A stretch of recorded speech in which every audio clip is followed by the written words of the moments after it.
On ne crée pas une entreprise parce qu'on veut être appelé chef d'entreprise. On ne crée pas une entreprise parce qu'il faut créer une entreprise. On crée une entreprise pour pouvoir rendre service. Vous allez remarquer autour de vous que la plupart des personnes ouvrent leur boutique, leur restaurant ou créent leur entreprise. Au bout de 3 mois, au bout de 6 mois, partent en faillite. Quelles sont alors les réelles raisons pour lesquelles ces entrepreneurs échouent? C'est ce que je vous propose de développer dans cette vidéo. Restez avec moi.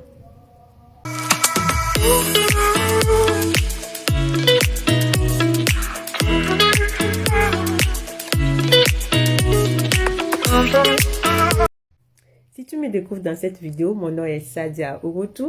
Je suis passionnée par le comportement humain. J'aime l'entrepreneuriat. C'est justement pourquoi sur cette chaîne, je partage avec toi des idées business.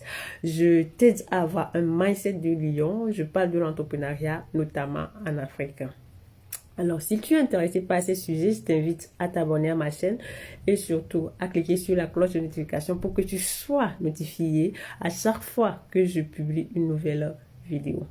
Alors, quelles sont les vraies raisons pour lesquelles les entrepreneurs africains échouent? Souvent, nous nous lançons dans l'entrepreneuriat sans prendre le temps de faire une étude de marché. Nous nous lançons dans l'entrepreneuriat sans prendre le temps d'énumérer les problèmes auxquels nous venons apporter notre solution. Je ne peux pas aller créer un bar dans lequel on vend de la bière, un bar dans lequel on vend de l'alcool. Je ne peux pas aller vendre du cochon, je ne sais pas si un autre nom, c'est le nom que je connais, du cochon dans un quartier où les musulmans dominent. Dans un quartier où il n'y a que des musulmans. Parce que les musulmans ne mangent pas de la viande du cochon. Les musulmans ne prennent pas de l'alcool. Ça ne peut pas marcher. Par contre, si je m'en vais créer une boutique d'alimentation générale dans un nouveau quartier, un quartier où les gens ne sont pas nombreux, les gens viennent d'arriver peut-être dans le quartier et moi je viens créer une boutique d'alimentation générale, la probabilité elle est forte que ça marche parce que les gens mangent tous les jours. Tout le monde a besoin de s'alimenter, de se nourrir. Dans un nouveau quartier, je mets en place une boutique d'alimentation générale. Je mets en place la vente du poisson fumé. Je vends de la viande. La probabilité elle est forte que ça marche.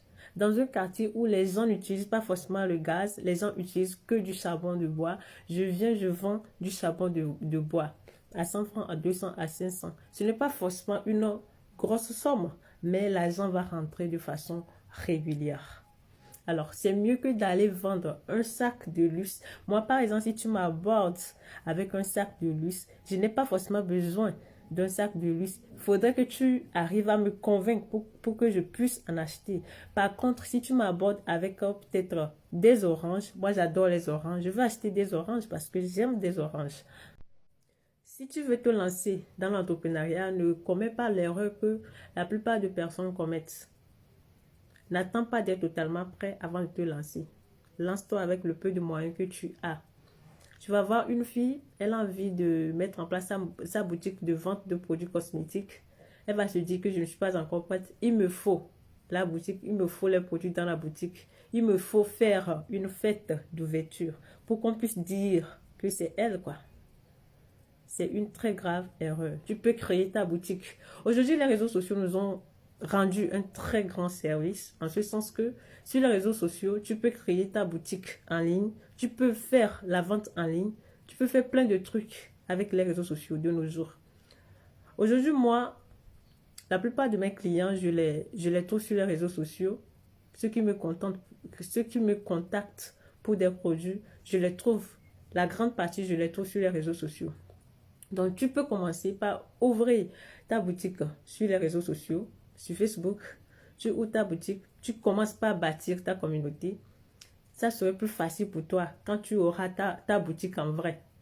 Ce serait très facile pour toi quand tu l'auras en vrai. Et l'avantage aussi, c'est que ça te permet aussi de ne pas payer chaque fin du mois, les frais.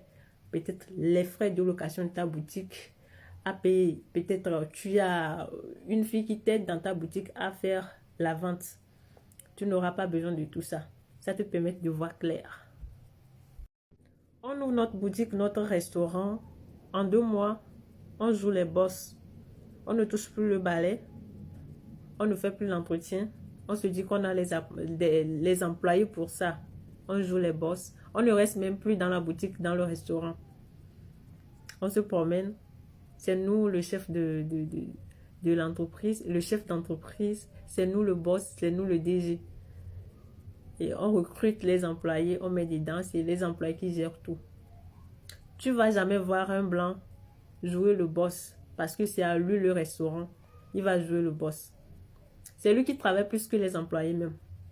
Tu ne verras jamais la différence entre lui et ses employés. Parce que si c'est l'entretien, il fera l'entretien. Si c'est pour laver les assiettes, il va laver les assiettes. Il fait tout. Tout ce que les employés font, il le fait.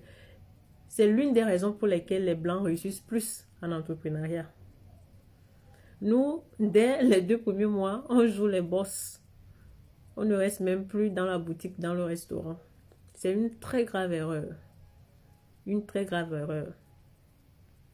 Les premiers mois, il est très important d'être prêt pour voir tout ce qui se passe, pour voir les difficultés, pour avoir le retour des clients.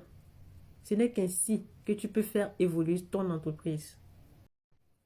Je connais des gens qui ont des cafétérias, des restaurants qui ne sont pas chics, qui ne sont pas classe, c'est moins attirant et tout, l'endroit.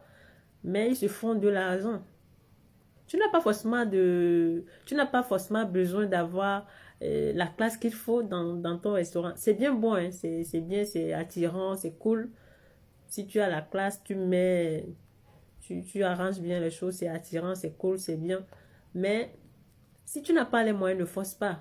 Tu n'as pas besoin d'avoir tout ça pour pouvoir avoir les clients qu'il faut. Il y a des gens qui n'ont pas forcément besoin d'avoir, qui n'ont pas forcément cette somme-là ou bien de l'argent pour pouvoir s'acheter tout ça, tous ces luxes-là. Il y a des gens qui ont juste besoin d'aller manger tranquillement. Je mange, je suis rassasié, je rentre chez moi. Donc, imagine, tu ouvres ton cafétéria où tu fais le plat à 500 francs. Tu le fais bien. L'essentiel, c'est de le faire bien, d'être propre. Tu n'as pas besoin du luxe. Mais ça ne veut pas non plus dire que tu as fait du désordre. Il faut être propre, il faut être nickel, quoi. Même si ce n'est pas le grand luxe, il faut être propre. Tu verras, tu vas te faire de l'argent, pas possible. Alors, si tu as aimé cette vidéo, n'hésite pas à la partager avec les gens qui sont autour de toi. Ça pourrait aider quelqu'un. Et surtout, si tu n'es pas encore abonné, abonne-toi. Jusque-là, porte-toi bien.